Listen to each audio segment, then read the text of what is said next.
I would look at those guys in their physiques and be like, I'm never going to get there. I was distraught, and that was a big part of my journey that I share on social media. It's like, what was it about bodybuilding that you were able to really get into? For me, I think it was just, I like found the home in the sport of bodybuilding. Let's talk about your pro card. Let's talk about that journey. I haven't looked back at stage pictures since I won my pro card in that season and been like 100% happy to this day, I think. And I don't know if there'll be a bigger accomplishment for me than that. But also what it did for you mentally with food. I'm curious. Yeah, it's like justify it to myself, and the bottom line is like I am just cheating myself. Would you say then that you have a difficult relationship with food? Oh yeah, 100%. Yeah, it's the thing I struggle with most. I need that flexibility to actually enjoy, life. And talk me through your mindset of going into this and thinking it's going to work. For me, that was a calculated risk, but it was one that was worth taking. I've not tried to portray myself as the perfect bodybuilder. It's just easy to be yourself. That's, that is the one thing that you can do better than anyone else. I literally feel like an unease if I've not shared it yet. If I'm having struggles with food, I'll tell people. If I'm having struggles with like mental health, I'll tell people. When you have a social media presence, people put you on a pedestal. Some people are looking at this, highlight reel of my life and thinking everything's great when it's like, it's not, man. Like, I'm stressed. I'm actually stressed like pretty much 24/7 or some level of like ambient anxiety. I want to do a prep and just be super happy with how it went. I want to end it and go, we did everything I could. That was the best me. Hi everyone, welcome back to Walk with Bex and welcome to another live interview in the studio. Today I have with me Joe Brightman, who is an IFBB pro athlete, now classic physique. He's also a coach, physique coach, a very successful coach in the UK, and also YouTuber, Instagram, business owner, entrepreneur. Like, where else can I take that? All that stuff. Well, a lot of stuff. You've achieved so much, and we just had this discussion off air that you've literally just turned 30. And you've achieved a huge amount in that time. It's funny coming on podcasts. Firstly, thanks for having me on. Thanks for inviting me, of course. I actually, when I have these chats and people relate it back to me, I'm like, oh yeah, I've not done too badly. But I think as whatever we are, bodybuilders, entrepreneurs, you're already just looking for the next one, isn't it? So, and that actually is leading me on to my first question. I want to know where it all started. Like, I want to know how you've got to where you are now, both in fitness and business. So I'm really curious, and that's what this podcast is all about. It's diving into people that I find really interesting, people that are successful. I really want to get into their mindset and understand how they think and how they've got to where they are. So let's start with fitness, because you're a big lad. Like, you literally are sitting in that chair right now, and I'm like, okay, he's getting bigger by the minute as I see him. And I remember probably the last time I saw you, you were definitely not as big as this. And obviously you're now moving from men's physique into classic physique as a pro. So let's take it all the way right back to where fitness started for you. Gym started, so this is actually quite a funny story. I've probably told it before, but my mum, dad and stepdad are all like actually really into training. Okay. So my stepdad gave me an Arnold book, like the encyclopedia, not joking. Are you serious? Serious. They never competed, but they At what age, can I ask? Must have been like 17, 18. Just put the book in front of you. No, I don't know how that handover happened, but my stepdad had built a gym like not in his house, but like on the side of his house. Nothing crazy, but had the bits you'd need to build a physique. Ironically, I never trained in it. So I used to go in there and basically just hated being told what to do. So I just didn't train, which is funny. So I had this, amazing opportunity to have a head start, and I didn't use it at all. Because I'd go in there and he'd be like, you're doing it wrong, you do it wrong. And I'd be like, all right, I'm not doing this. So I just didn't train. And then when I went to uni, I did start training. So I went to uni and I was like scrawny little guy. I was pretty late to hit puberty, so I was always pretty small through school. Not very good at sport, despite like loving sport. So I tried to get involved in them all, but I was always like sub or squad player, whatever. So what sports did you play? Football at school, and then moved into rugby. But again, I was just small, and I wasn't quick. I wasn't like small and quick. I was just small and not quick, so not that effective. But I gave it my best, which is all we can do. So I always had like I wanted to be good at something, and then went to uni, started training, basically to just literally like get bigger. It was all it was. Like, I was a small kid, didn't want to be a small kid anymore, so playing rugby alongside that. So I got stuck into training, and then just like enjoyed it. I just enjoyed the progression of it. Probably having like a bit of a routine as well. I think I struggled without routine, so it gave me something to go after. And then in third year of uni, I'd literally spent 3 years at uni like perma bulking, just trying to get big as possible. I What did you do to do that? How did you pile on? Literally just ate. Like, that was what I did. I think the first big thing that I learned with training was like, once you start tracking your nutrition, you will actually start growing, lo and behold. So that was what I did. Training was always in a good spot. Like, I think some people just have the ability to take it there. Do you know what I mean? And go, not like, I'm not talking like JP levels of intensity at 18, but trying to just get stronger and knowing what failure feels like and, you know, getting to that level. So that was what it was really. And then literally once I started layering on nutrition, I found myself skyrocketing in terms of progression. That was all done naturally through uni. And then in third year, I met a guy called Fraser, who's one of my long-term friends, still like best friends with him now. And he, that kind of mantra of just like training with someone better than you, stronger than you. He was stronger than me, bigger than me, did more research than me, had all the supplements, all that stuff, probably useless, but that level of like really getting stuck into it. So he taught me a lot, and then I had someone to train with. So we then like found a program, followed that. It was all very low rep stuff, like literally working in like 4 to 6 rep ranges, just trying to get stronger in that range. So we followed that through uni, and then he was like, oh, there's a competition in Birmingham. I was at uni in Coventry. Do you want to do it? And I was like, yeah, all right. Like, and at what point, how old were you at this point? So I would have been, we're going into third year, so I would have been 20. So my birthday's in July, as we just discussed. So I'm a late birthday in the academic year. So I would have been doing my dissertation, which by the way was in like English. I did English at uni, so nothing to do with anything I do now. So yeah, I did English at uni, was doing my dissertation and prepping for my first show. Don't know what I was thinking, but yeah, did that. And then sort of going back to the whole sports side of things, like I say, I was super engaged with sport, but never very good at sport. So what do you think the difference is then between being engaged and successful at sport compared to bodybuilding? What was it about bodybuilding that you were able to really get into and find that connection where you were like, okay, this is something I can get really good at? It was because I was good at it that I found a connection at it. But why were you good at it? Because you said like you were working towards progressive overload very early on and getting strong, and then obviously had your training partner and friend Fraser. Was it that competitive element together? Was it? That's a good question. I literally think it was just having something to go and work at week in, week out. I can't give like a super deep answer on it, but it was something that I enjoyed. Yeah. Probably something that maybe I was seeing some success at. So maybe when I started realising I was getting stronger. You can see progress very quickly in a logbook. Yeah. When you like, well, I think I was logging my train as well, in like notes on my phone or whatever, but it would have been that. And then also just actually seeing your body change. Like, you know what it's like, if you're decent, even if you're not decent at it, for the first 6 months, if you're consistent, you will see progress. Yeah. So if you actually push intensity as well, and you nail some very basic stuff about maybe just eating in a surplus and, you know, eating some protein and getting some okay sleep, like, you will see that progress, especially if you have some good genetics or some half good genetics. Obviously, I'd like to think I do, given where we've taken it.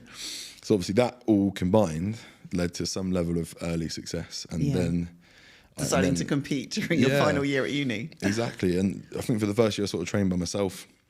In that second year, I was just at a uni gym in the first year, and then the second year we went to Future Fitness in Coventry, which back then was amazing. So we'd go there, and I don't know how many listeners will even know these names, but back then there was a few of the like OG Gymshark guys who were sponsored by Gymshark when it was like Matt August days, training in this little gym. We were like in their vicinity. So for us, that was insane. Like, I would look at those guys and their physiques and be like, I'm never going to get there. Like, I would just like look at these, they're like gods, genuinely.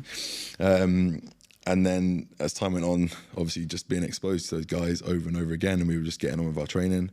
And like I said, it just, the body was changing. And then obviously going into a prep is then a time when you get to pull it all off and really see like what improvements you've made. Was that your first experience of then dieting? Yes, never dieted before. Like I said, I was on like literal perma bulk for like 3 years. Like, I put on like 5 stone naturally, which is crazy across like a 3-year period. But that's what can happen. So I think I went from like 80 kilos when I went to uni, or maybe even less than that, to 100. The heaviest I got at uni was 100 kilos, and I was like, I'm big now. You know. And what are you now, just for reference? 128 or something, so a bit bigger than that. But yeah, that was literally it. Like, for me, I think it was just I like found the home in the sport of bodybuilding, and then I guess the final piece of that like success puzzle was I got second in that first show, and there was like 70 competitors in this show. And I was up against people that I think had been doing it for much longer than me, you know, had more muscle than me, were maybe better conditioned than me, but for whatever reason I got chosen, which I guess is going to come down to like just aesthetically pleasing physique at that time. I fit the criteria, whatever it was. You know, it wasn't a bodybuilding competition. It was like a fitness model type competition. So like that went well. And then that really was like literally the rest is history. I was like, oh my God, I've spent all my life trying to be good at something, failing. And now I found this and I'm actually, by the looks of things, decent at it. So that was where it started really. And I remember feeling like so proud of myself. I remember my family were there and they felt proud of me. So that was really nice.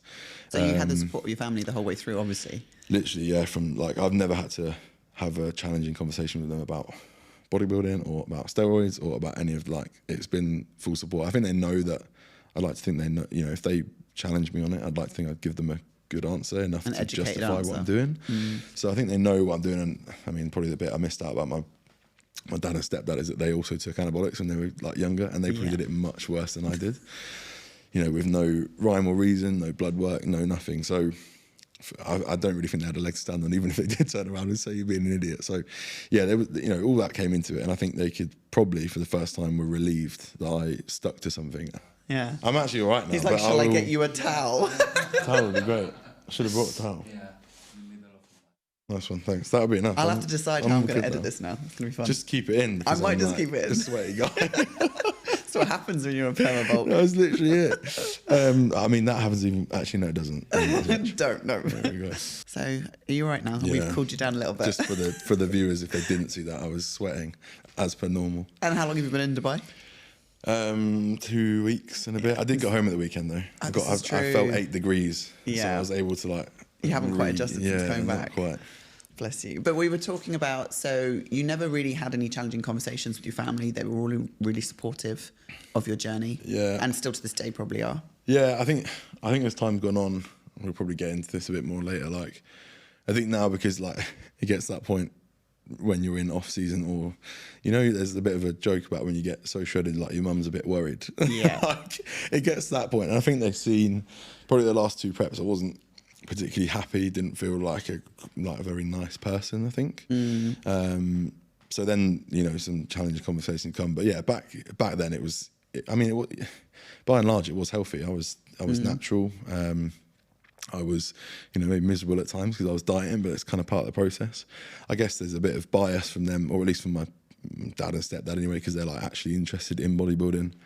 But I think there's a bit of a running joke when I was a kid that I would like say to mum and dad, could you take me to here to go try this sport or play this sport? And I'd stick to it for like 4 weeks and then can it. So they're probably just happy to see me like committed to something and have a bit of direction. That's what it gave me, really. That's what bodybuilding gave me. And it's led into so many other things now, and it's completely 100%. changed your life. Yeah. You know, you're at uni studying English. Yeah.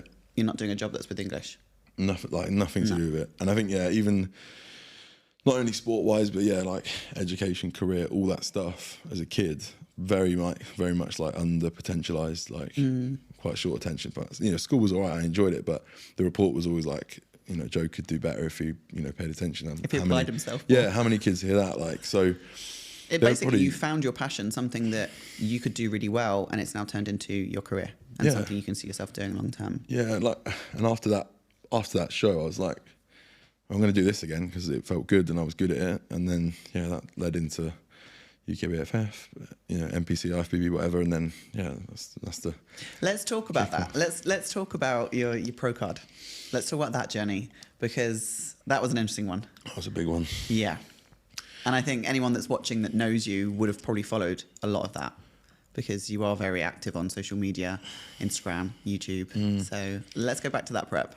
Yeah, that was crazy. That to this, I mean, again, something I've probably repeated a few times, but to this day, I think, and I don't know if there'll be a bigger accomplishment for me than that, which sounds, I think, so strange, but I mean, maybe there will. Hopefully there will. But for me, that was, and still is to this day, like just the pinnacle. Just like, yeah, like, I don't even feel like I'm really like chasing to get that back. I'm just appreciative of it. Like, it was amazing.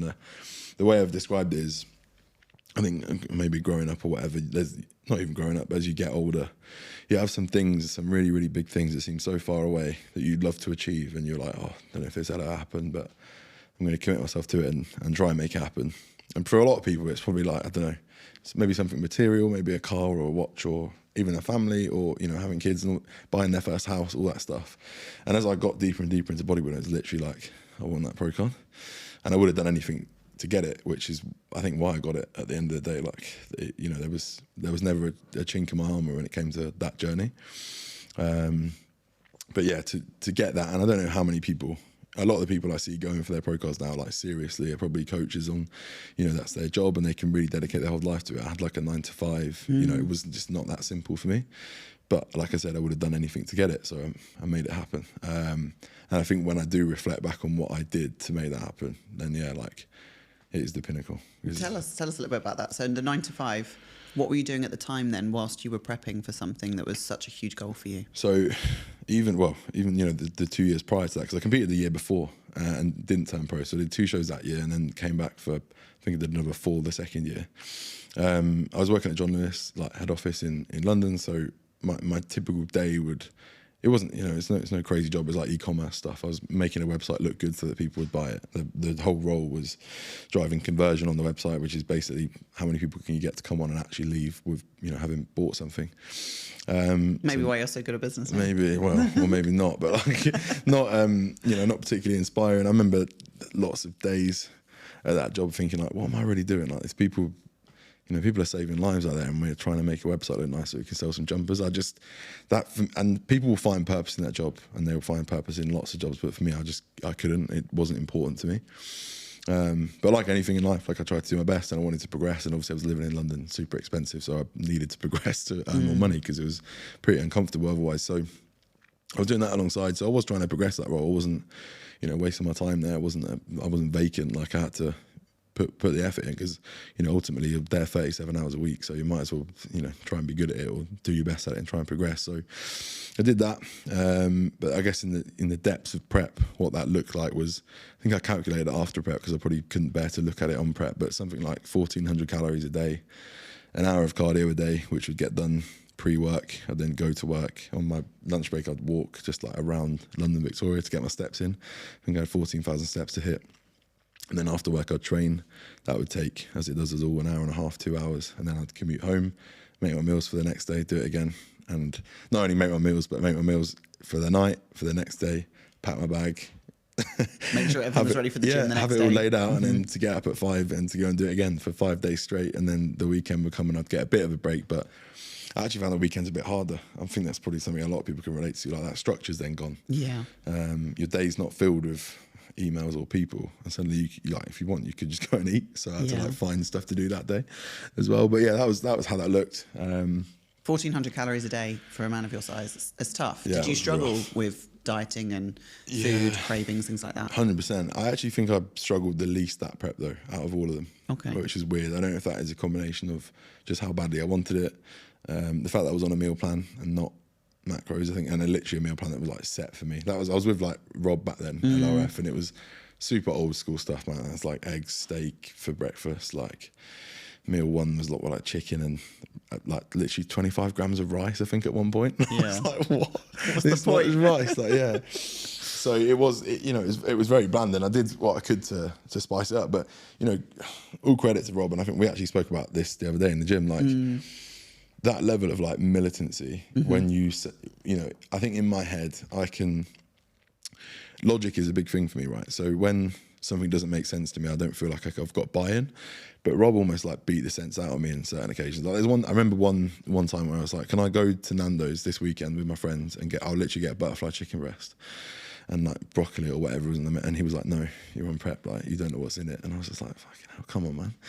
But like, to be fair to him, like that all or nothing enabled me to like, you know, do those things and reach those levels. So I think there is a place for that sort of stuff at times. I think I've often joked like bodybuilders are often good at following a plan because like they don't think beyond the plan. No. And then if you actually don't, if your thought stops there at the whatever your coach has set you, like you can only do that, so you can't really go far wrong. It's when you start, you know, I say it with clients now. Like one of my clients the other day sent me his basket with a load of those like bare naked noodles in. And he's on a fat loss phase, and I'm like, just don't do it. Like, just don't cut corners. So I've learned a lot of lessons because I think that prep there were no corners cut. And as I got maybe smarter and better at the process myself, I've applied some of that stuff, but I think it leaves gaps.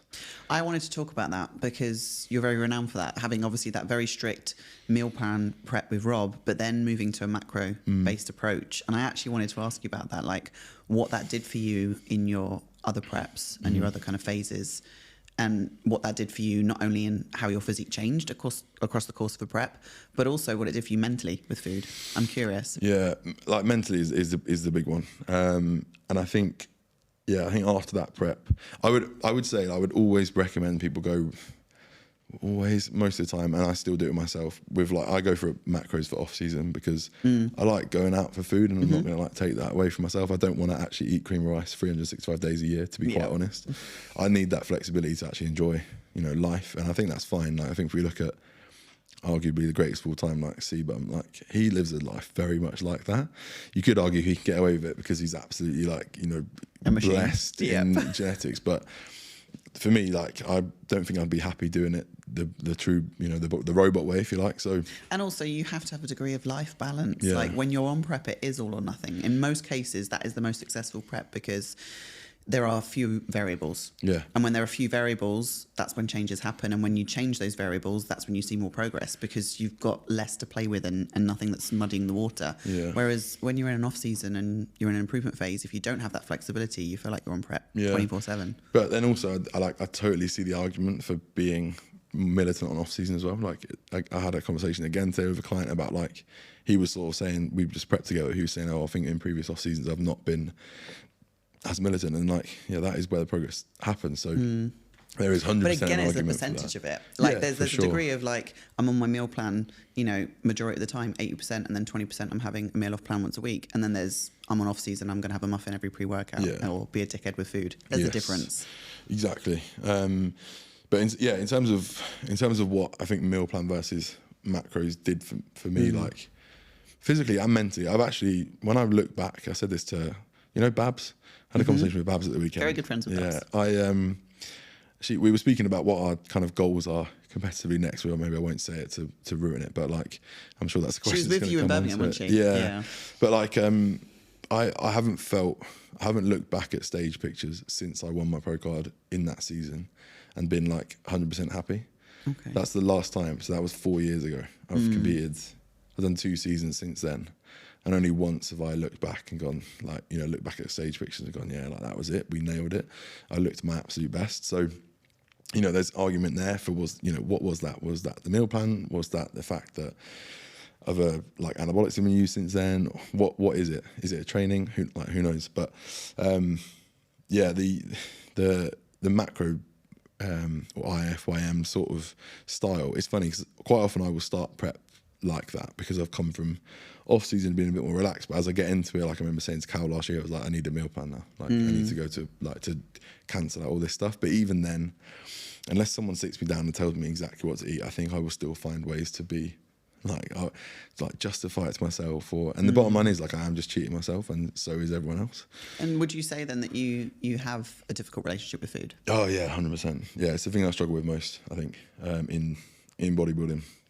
And again, I think like over the last couple of years, so the last 2 years competing have been the only time, again, since turning pro that I've competed year on year. Because I think for me, I need time off, like I need a break. I need time to make improvements, more than anything, but like I need some time to not be in this like hyper restrictive mode. I enjoy off season. Like people get asked that question all the time, prep and off season. For me, it's like off season 10 out of 10 times. Yeah. I prefer how I feel. I prefer like what life looks like. I prefer who I am as a person. Like for me, prep does need to be a smaller percentage of my life because I don't think it is overly beneficial. And would you prefer a shorter prep to a longer prep? Have you had different ones? With that, considering food being something that could be a trigger for you, would you rather be like in and out on a prep, a shorter one? Yeah, or do you think it all depends on how far you've taken your off season? I probably would again, like that. So that pro card prep was like, we actually did, this is crazy. I think we went from like off season to prep in 8 weeks. As in, sorry, off season to like first competition in 8 weeks. And I was men's physique peeled for that first show. Like, I still think I should have won that show. I've said that so many times. I came second, but I still think I should have won it. So like we did it, and it's possible. Like it was a shotgun prep, as you say. And then since then, they've all been a bit longer. And I think probably what's happened in the more recent ones is that I definitely got leaner, to be fair. There's no, I don't think there's any argument about it. Like every prep has been leaner. Like last year, obviously I had to do classic. I had to have my glutes in and my hamstrings in. The year before that was my first men's physique pro prep. I was definitely leaner. But I've just never looked back on the stage pictures and gone, yeah, that was it. Like that was me at my absolute best. So you've never really been happy with your physique? Not at pro level. Yeah. I don't feel like I've hit my potential in the pro leagues at any point. Okay. Which I guess is exciting in some way. As the comeback. Yeah. So let's take a different angle and let's come back into kind of social media, your business. When did that all really kind of kick off? Would you say that was during that first prep for your pro card, where you kind of saw your social media develop and then you moved into coaching? No, so actually that very first prep I didn't have a fitness account. No social media presence at all. I had like a personal account which is like me on nights out with my mates, like that was it. So yeah, in that first uni prep there was nothing, which is funny because in the gym next to me quite often was like Ryan Terry, and so he was obviously doing a good job at that. It was actually after that prep that someone said to me, as a photographer, he said to me, you should start an Instagram. Like, why are you not documenting this journey? And I was like, oh yeah, like, all right, I'll do it. So I started then. And it was very slow as it is. I think I often look back on the whole Instagram journey and I think I probably missed that.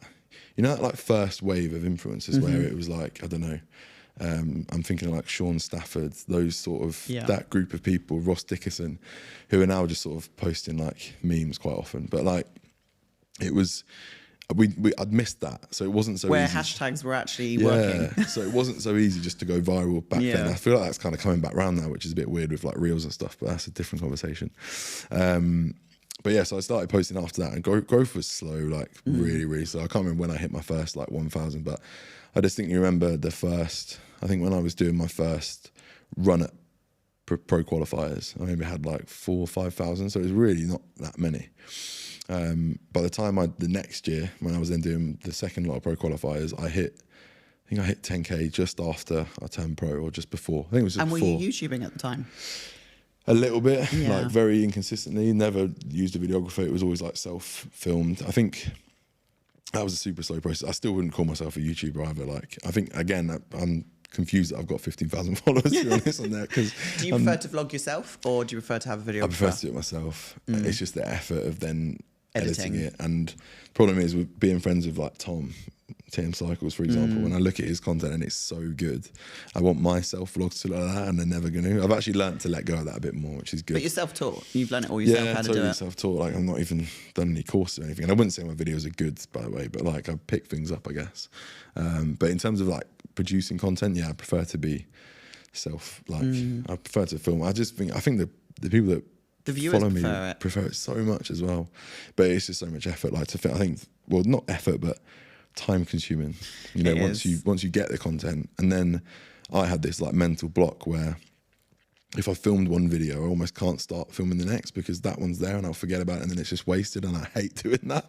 So that's where I'm at with that. But I think I've found at the moment it's a bit of a blend. Like, you kind of have to have, well, I think it's useful to have some of those filmed ones by a professional because it looks better. It might not be as authentic and raw, but that's where I find my ability to actually deliver value rather than and also be consistent. Like, YouTube reward you for consistency. Exactly. So your videos get more views the more frequently you post, and I've learnt that as well. And I think when you're on a prep and you're so laser focused on something, it's almost easier to add that extra workload because it just fits into your schedule, and you're filming stuff constantly and you've got a schedule to post. I find it easier to vlog when I'm on a prep than I do now. Like, it's taken me a month to do another vlog for my YouTube with an off-season update. Do you know what I mean? So I understand that. And I think, again, you've got to go with what your audience wants. Your audience want value. So if that means someone else is filming for you and it means the content's coming out more regularly, then that's great. And then as long as you're picking up the camera in between and doing other bits that connects with your audience. Yeah. Whereas if I had a videographer, I think I'd probably lose a ton of subscribers because I think people like the fact that I do that and I talk to the camera. Yeah. So. I think when you're looking at that, it's like you need to be looking at the composition of your views or subscribers as well. Like, my girlfriend keeps banging on at me. I need to put on my inquiry form like, where did you find me? Because I bet a lot of them actually are through YouTube. Yeah. And when people do say it 100%. just without, you know, spontaneously, without me asking them, a lot of them is like, oh, I found your YouTube, or I liked the video. And I was like, okay, that makes a bit more sense. And it gives you a bit more like, oh, maybe it is, you know, working, if you like. And what you got to remember is it's there forever. So like you could post those, they're probably watching your prep series and things like that from ages ago, and it builds that relationship without you realizing. Yeah. To be honest, like vlogging that pro card prep and still having that video there was like one of the best things I've ever done, because to have that to I can't watch on, my one back, I cry. Yeah, it's like, it's amazing. And yeah, the editing probably was shit, but it doesn't really matter because it was like raw and authentic, and like I edited it, and that's a nice thing to have done. But yeah, I definitely prefer doing it myself. That's not to say I don't like, I think working with videographers, actually, if you get like, it's quite a hard thing to perfect, and it takes a lot of investment, I think, to get it right, and it also probably takes quite a lot of time. And also, which is probably the hardest thing, you need to find the right person. So for me, the best period of like working with a videographer would have been last prep, when we went out to America, and like Josh had Andy Hillocks come, and Loki came with me. Yeah. That was amazing, because then it was raw and authentic. Like, he was there just to pick the camera up. You know, he could put it in my face when I woke up if he wanted it. It's not this scene that I've had to do myself and me getting out of bed. It is like, it is legit and it is raw. So that is the perfect balance. But obviously, to have someone like that, you literally have to have someone living with you. It's not easy to find someone, and it's an willing investment to do that. It's a lot of money to do it as well. So much, yeah, it is. So yeah, but I think a mix is good. Like, if I'm doing like reels or whatever, and delivering actual educational value, then yeah, I think having a videographer is there better. It just looks. And you manage your whole Instagram yourself? Yes. Yeah. Another challenge. Yeah, and you put out a lot of good content there, and also a lot of inspiring stuff for new kids on the block that are trying to do what you're doing as well, which I think is good. It's very value-based and, you know, informative. So would you say then from that 10K, it then just climbed? So it's funny, I can actually remember when I got 20K, because that was after that was when I was on the way to, between turning pro and New York pro. I was literally in the cab in Dubai, because there was quarantine, I don't know if you remember. We weren't allowed to go from the UK to the US, so I was in Dubai for 2 weeks, and then flew from Dubai to the US. And in the cab early morning going to the US, I hit 20K, and I was like, oh, sick, I'm 20K. So yeah, I think it was after that. And then now it's on like 34, so it's pretty slow growth, really, to be honest. Like, I've seen people go from like 6K to 100K in the last year. Yeah. And that's what I mean with the whole viral thing at the moment. I'm just obviously waiting for my time. It's going to come. But yeah, that's where I'm at with that. Yeah, it's all. But what that's done for you is not just as a bodybuilder increased your presence online, but it's also contributed massively to your business. Yeah, for sure. So when did that all kind of come into play? When did you start moving away from John Lewis and getting into coaching? I think so. Coaching started when I think it was like 2017. So it's like 6 years, like a pretty long slog. So that would have been before trying to do my first pro qualified prep. So like before I went assisted, anything like that, it was back then. So back then, let's say I had, I don't know, 3,000 or 4,000 followers, maybe something like that. And I initially just started coaching people who I thought, well, friends initially, and it was so cheap, like 45 quid a month. I think I did initially. Like, that's crazy. It's like less than a PT session. Yeah, and that was just for like, that was literally a few friends, or like I think one guy that I knew from uni. And then like I remember getting my first like client who didn't know me personally. That was quite cool, because I was like, oh, people are actually listening, and that, I guess that kind of gave me belief that actually people were just interested in you as a person, because there was definitely better coaches, way better coaches than me back then, and definitely people with bigger followings. So it was like, but he chose to work with me, so I was like, oh, there's something in this. So I kind of carried that on. Not really sure how the rest of them came about. I guess, again, similar to him, like had followed my journey, probably maybe interested in the 9 to 5 and pro card thing. Not really sure, but yeah, that was when it started, so 2017. And then it wasn't until I think in 2019, I set up a limited company. That was after the time, just after I turned pro. I turned pro in May 2019. In July, I like incorporated my company, because I think I had just before I turned pro, it must have been like 10 clients. I literally remember getting on my phone after I got a pro card, and there was like a load of inquiries in there. Yeah, which always makes me laugh, like as if that made me like a better coach. But there you go. I think prep does that for a business. Oh, for sure, 100%. But that should have been like a slow growth rather than like, oh, he's got his pro card, let me inquire. Yeah. But that was how it worked. So yeah, no complaints about that. But yeah, after that, then I was like, okay, I think I need to like make this official. And then yeah, that's that was the birth of it, really. In terms of moving away from John Lewis, that wasn't until lockdown. So lockdown came around and I was like, oh, right, I'm going to lose all my clients. And then actually there was a time when people needed one the most because they had more time, no idea what to do because there was no gyms all of a sudden. And I didn't have any idea what to do as a coach either because I'd never coached someone living at home. Yeah. So I had to very quickly learn and make sure all my clients were looked after. But then also I think for me, through lockdown, I was just putting out useful content for people. Like I was doing these stupid movements that everyone else is doing, but like trying to be really open and sharing that whole journey, which hopefully, you know, people found useful. And then, yeah, from there, that was crazy. Like lockdown from the start, whenever we went in, I think it was like March 2020. Yeah. By July, I'd like tripled my client base and I just bought a house and I was like, okay, I need a certain amount of money to pay the mortgage or, you know, like be secure. And I was like, if I get to that number, I'm going to have my notice in. And then that's what I did. So that was insane. Yeah. Absolutely insane. It was, I say it to this day, like, that was the best, lockdown was the best thing that happened to me. Agreed. And I think it was a time when a lot of coaches, it was either sink or swim. Yeah, 100%. And for a lot of PTs, it was, are you going to go back to PTing or are you going to actually get on the online coaching now if you've got the knowledge to be able to do it? And it's weird that you say that because I was the same and Darren was the same. I remember when lockdown hit, everyone was freaking out and I was like, this is the perfect time for us to actually capitalise on this and support people. And the more you can support people and offer free information, the more that's going to benefit your business 6 months down the line, a year down the line, because people are going to remember the content you put out and how you helped them. Because so many people struggled, you know, and it's a way that you can support your clients as well. So from lockdown onwards, then it was no more John Lewis. You had any notice when you reached that kind of cap of numbers. Yeah. And then what I want to talk about, and you'll understand this the same as I will as a coach, is keeping that going, that sustainability with a business. Because there's a certain degree of business acumen that's needed, but also self-belief to know that, okay, I'm not going to have to go back to John Lewis. Because I remember when I quit teaching, I was a teacher for 10 years. And I remember when I told my mum I was online coaching permanently, now I've quit my job, it was, well, you've got a teaching degree and a master's. You can always go back to that when that doesn't work out. So talk me through your mindset of going into this and thinking it's going to work and this is going to be my long-term thing. That for me was just a calculated risk that I was like willing to take. And I still think even to this day, like I've said this before, I actually don't want to be traveling to bodybuilding shows in 5, 6, 7 years. I don't want to be going to shows when I'm 40, still coaching people to stage. Like I'm hoping it's gone way beyond that by then. But I was like, right, I think I can do well enough in whatever it is, maybe 6, 7, 8, 9, let's say 10-year stint. Like I think I can do well enough in that period of time to hopefully then move on to something else. Because ultimately, like I'm not trying to be the next Hanny Rambod. Like I don't still want to be doing that.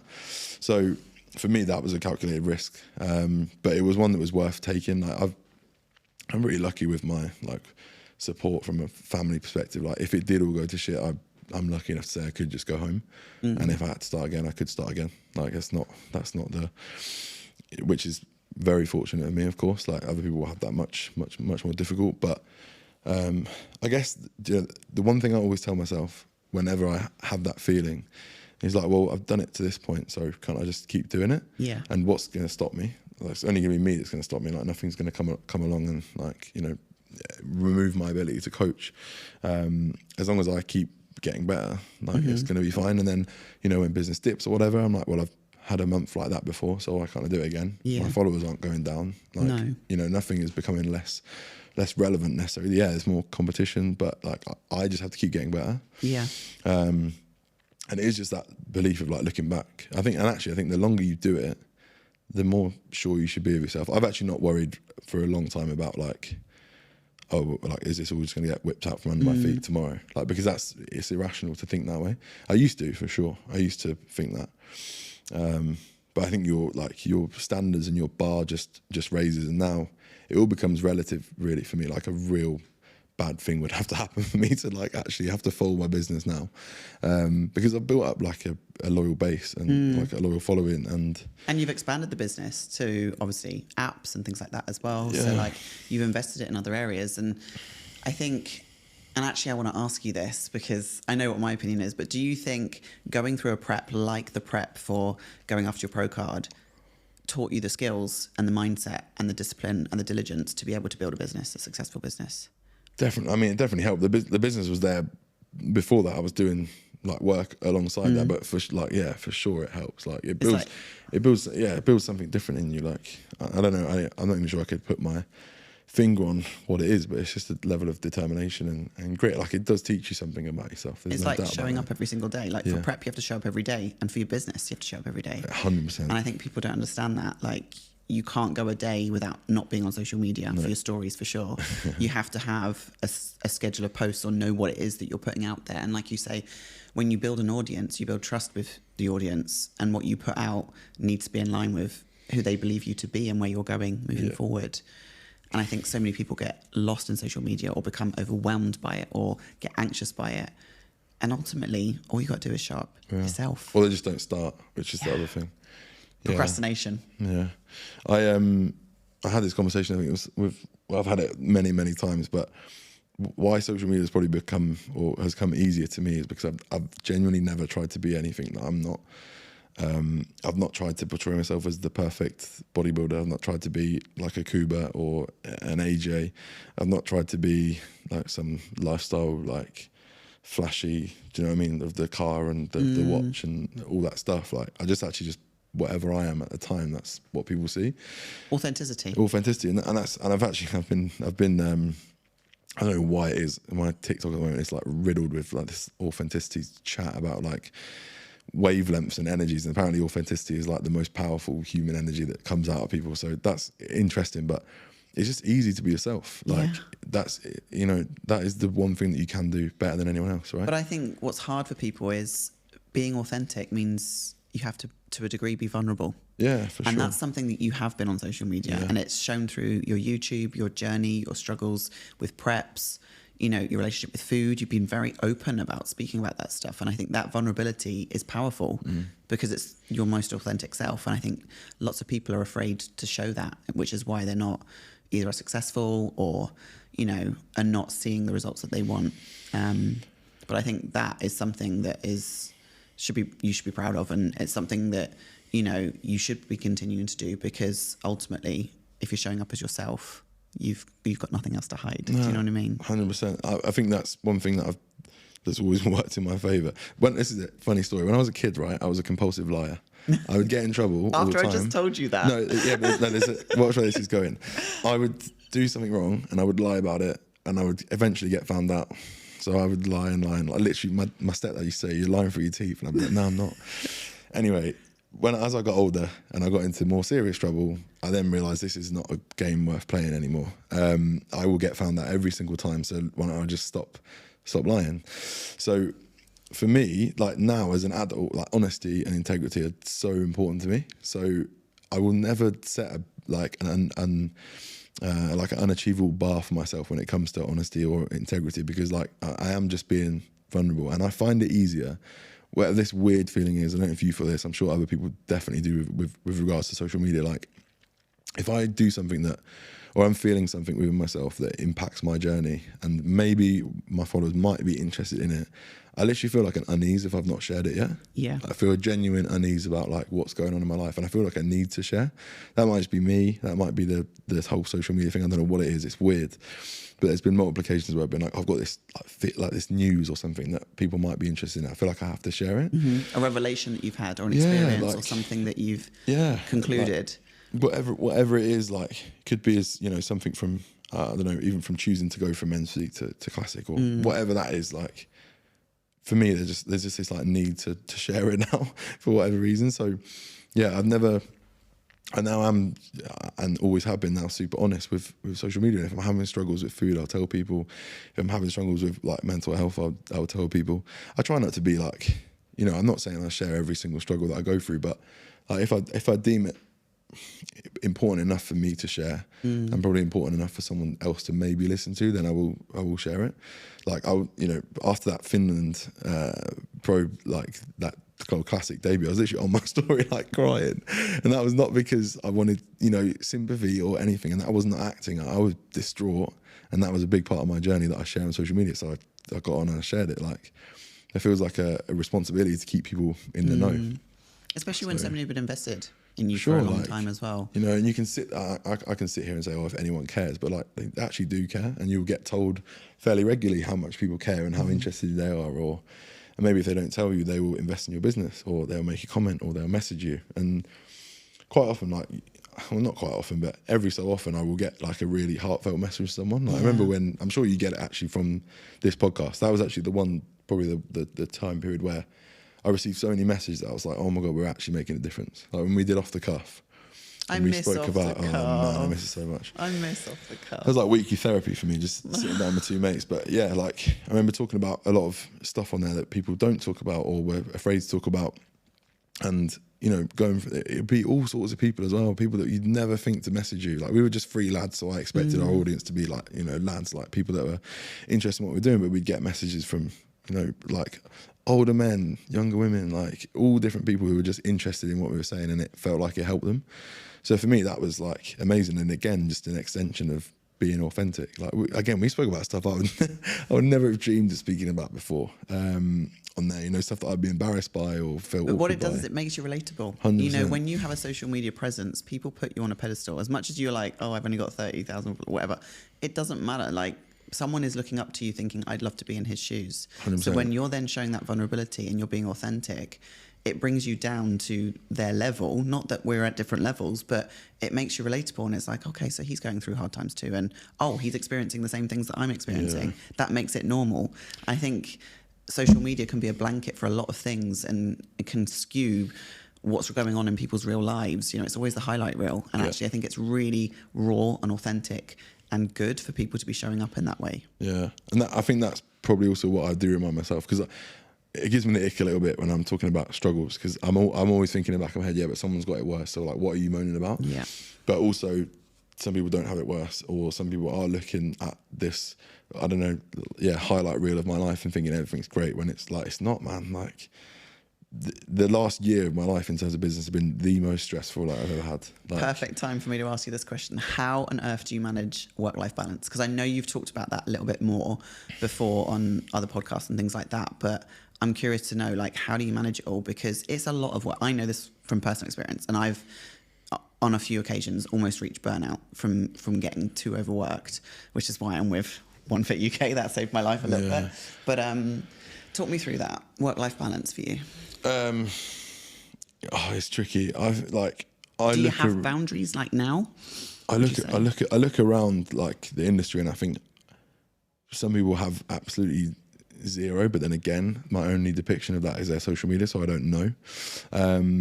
Work-life balance is a really tricky one for me. I can probably epitomise this with a very recent story. So before coming to Dubai, where it was 12 days ago, 2 weeks ago, we were in Turkey for a couple of weeks, and me and my girlfriend on a holiday, right? And I actually tried to take a week off work. It just doesn't happen. Like there's no holiday, and actually we fell out a few times because I'm stressed. Like I'm actually stressed, like pretty much 24/7, or some level of like ambient anxiety. I don't want to say I've got anxiety, because I don't think I do. I've never had like a panic attack or anything that's like debilitated me, but there is a level of ambient stress all the time. And since the end of like that last prep, it has just been like growing and growing and growing, and it just sort of continues. So we tried to take time off. Like I tried to have a week off, but I've got clients prepping, and there is no time off. I think in the world of, if you want to be a really good supportive online coach within a prep realm, I actually think within lifestyle you probably can take a week off if you have a full. I agree. A full base of lifestyle clients, or you've set them up to deliver everything that they need and they're self-sufficient. I think you probably can take time off, but for a prep coach, there's no time off.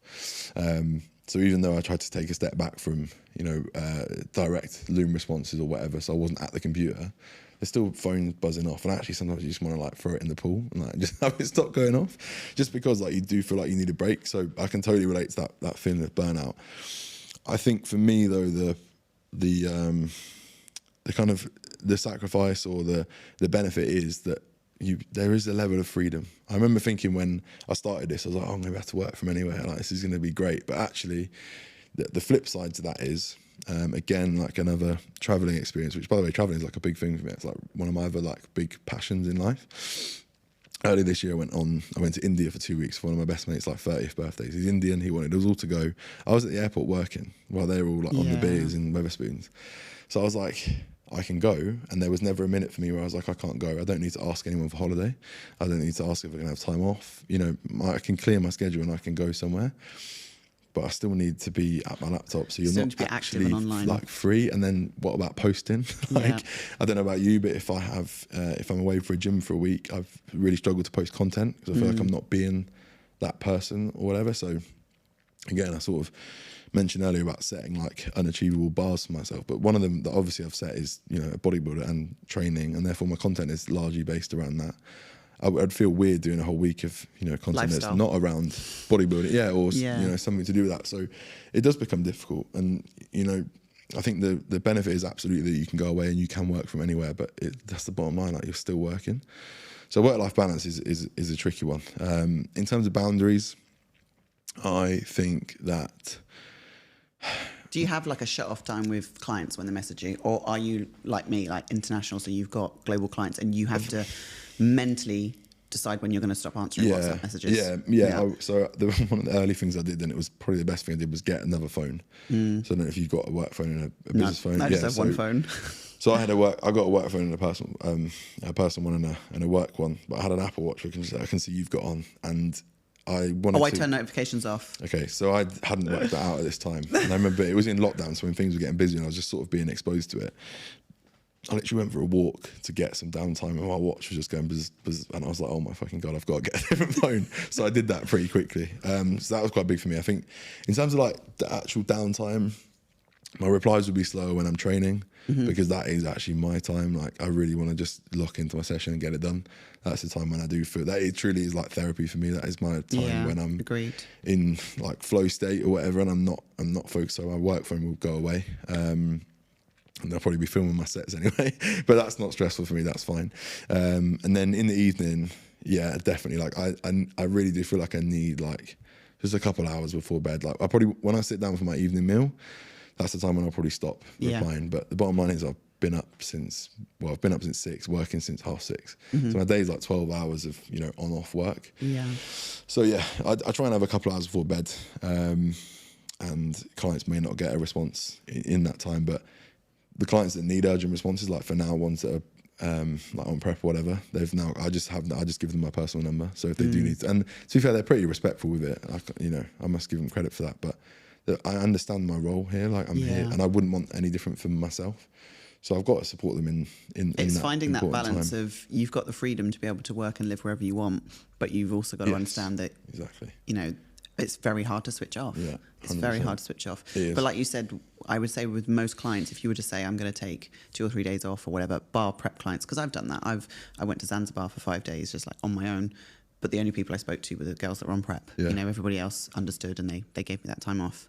But even then, I feel anxiety when I'm not working. Yes. And that's like the underlying anxiety that's always buzzing. It's like, you should be doing something. And also I think like with how the industry is now, with how packed and competitive it is, like, 7 days off, I just feel like I'm falling behind. And that's the same feeling I get with my physique as well. Like, and it's the same with training. I don't think I could take more than 3 days off training. No. Like, I find it really hard. You know, unless it's a planned in deload. And this is probably why I was pretty stressed when we went away, because we went away, I couldn't find a gym that I particularly liked or wanted to train in. But I sort of let her book it and whatever. That was her thing. But annoyingly, literally 2 weeks before I'd taken like a planned deload, well, not an unplanned one, I was like pretty fucked. I was like, I need a week off. If I'd have been able to push that on for 2 more weeks and then had it while I was away, I wouldn't have been so stressed about it. But I was annoyed because I'd sort of had that week and then I'd had another 10 days where my training wasn't optimal. So that was difficult. But yeah, work-life balance, I can't say it exists, if I'm honest. Like, still trying, but I'm okay with that. Like, I know these are the years for me to like hustle and work hard, or do what I need to do. And I say this all the time. Like, this is the life I chose. I could have stayed at John Lewis. You know, if I wanted my 25 annual leave days a year, I could have stayed at John Lewis. It's true, and it's a bit like what we say to our prep clients when they're finding it hard on prep. You're choosing to prep. Yeah. It's a choice you're making. So you have to accept the consequences and just work through it and find that balance when you can. What's the alternative? I can quit. I can tell everyone tomorrow, if I've had enough, I'm stopping online coaching. Yeah. I can literally do that tomorrow. But like, I couldn't think of anything worse. So, you know, and that's actually always what I used to do. That was a mindset that I adopted on prep. You know, when it was really hard, and in that prep in particular, when things were difficult, you know, I just asked myself, like you say, this is a choice. You can stop tomorrow. Do you want to do that? Couldn't think of anything worse. Right, carry on then. Yeah. And that's a very quick conversation to have with yourself. I think we're almost out of time, unfortunately. But I blame you because you were late. Yeah. 1 minute. But I just want to ask you, I don't have time to even ask the Q&A questions. Maybe we could do that as a subtext. But there were some questions that came through on my Instagram. Actually, some really good ones. But I'm just going to ask you one simple question. What's next for Joe Brightman? That's an easy one. I can answer that one. So there's in terms of physique, the goal would be to compete again, like one more time. Like I definitely want to do one more, just to what I said earlier, kind of look back on. I want to do a prep and just be super happy with how it went. I want to end it and go, we did everything I could. That was the best me, and where the chips fall, like that's Brighty, fine. the comeback, yes. Yes. I guess this one is a comeback because it did go away. Business-wise, coaching obviously continues. I'm working with OneFit as well, which is really exciting. That's really cool, and hopefully something that we can keep pushing forward. I think it's a big. I think I've said that last week. If I was a coach that had somewhere between 10 to 50 clients, most of them were lifestyle, I would literally be switching over to OneFit tomorrow. Immediately. Like prep, there's again full authenticity. There's some work to do. Like it needs peak week functionality. There's certain things it doesn't have yet.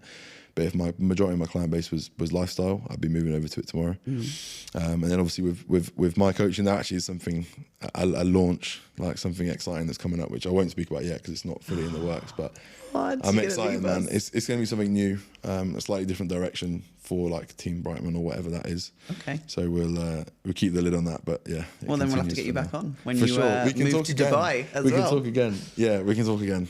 Are we moving to Dubai? Can we tell? Yeah, we are. Yeah, that's the other big thing. That's also there as well. Yeah. Okay, sick. Well, thank you so much for coming on, Joe. It's been a pleasure to have you here. I appreciate it. I know it's a late podcast. We're actually recording this at like 7:30 till 8:30. But no, it's been lovely to have you on, and I'm looking forward to another one in the future. Yes, for sure. Thanks, Bex. Appreciate it. Thank you.